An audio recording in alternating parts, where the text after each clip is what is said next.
Well, I'm going to show you fellas a simple way to fade. I've already done this side. Okay, so we're going to do this. We've got the TPOB plate here, we're just going to get the blade open.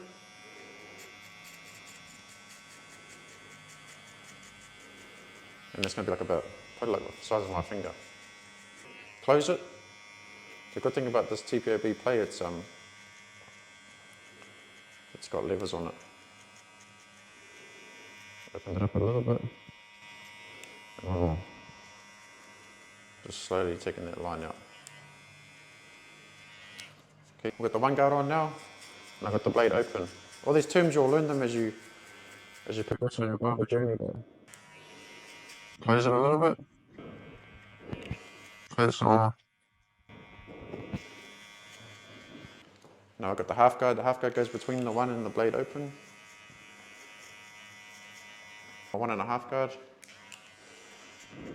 Just like that up. And I'm going to come off the parietal ridge. See, all these terms, don't worry about these terms, you'll learn them as you progress. See, most people have like dark area in there, so I'm going to go back to my 1.5. My one open, sorry. So for the most part, the fade's done. I'm just got to do what's called detailing now, which is using the corner of my clipper. And I'm listening as well as using my eyes to see if it's cutting. See like little lines here, then I'm going to just take them out. Okay. While I'm detailing. There we have it, simple mid fade. Go back further. Far-ish.